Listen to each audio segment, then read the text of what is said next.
Okay, this is where we get to improvise. So situation is we have to set our horn button up. This is our contact plate for the horn button. That's going to go on our wheel. Like so. The wire coming up through our Delrin adapter is going to plug onto that there. There is a spring, but it will go through that hole there. So what I'm going to do, I'm going to take a piece of aluminum coil stock. Going to cut it out, drill 3 holes. I'm going to bolt it on the backside so this has something solid to sit on. And then our horn button will snap over this. But I have these 3 bolts from our hardware stash, which is that little plastic case there. I have an electric one under it. But this is why you keep this crap. And these look galvanized, but they're a little too long. So what I'm going to do is I'm going to cut them down with my my cut-off tool. I'm going to just whiz these off. Or I mean, might even hacksaw them, whatever. But yeah, this is improvisation. But it'll work. Stand by. We will get through this and get this horn button working. Okay, so I had to get creative. This is going to be the backer for our spring. Our spring's going to sit on this because there's a hole in the middle of the wheel. That is a piece of coil stock. And I folded it over so it's doubled up. It's more structural that way. If anybody's familiar with coil stock, it's pretty flimsy on its own. So you put bends in it and double it up.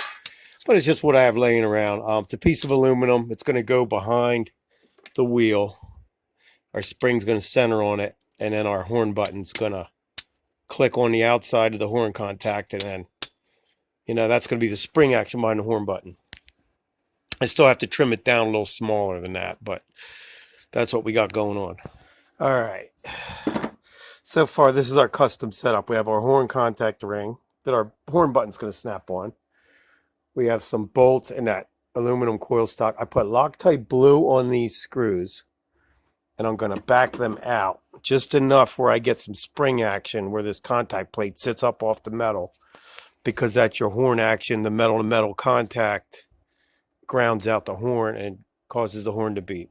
So if I put it in the car the way it is now, the horn would just beep as soon as I plug the wire in.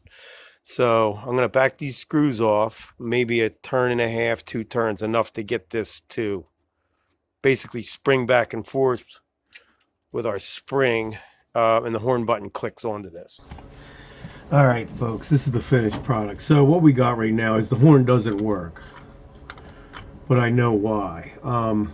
The steering wheel, the contact hits the steering wheel. Steering wheel has to be grounded, but it's screwed to a piece of plastic. So when I take this jumper wire, clip it on the wheel,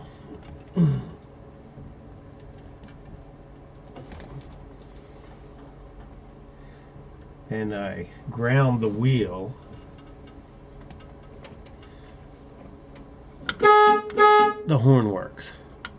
But what I gotta do is I gotta take this apart, at least take the wheel off, and I'll run a wire up from the screw to the wheel down through the column, and ground it.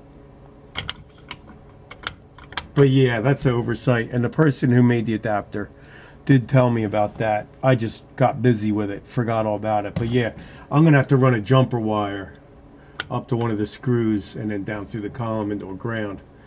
But other than that, it works. It looks good. It's nice. We've got a Hurst shifter, some Protac, our Grant reproduction Tuff Wheel, and we are ready to cruise. All right. So first off, the wire looks like this. So this end will go through one of the 3 bolts that holds the Tuff Wheel adapter on. It'll come up through the same hole as your black wire. It came up from the horn contact.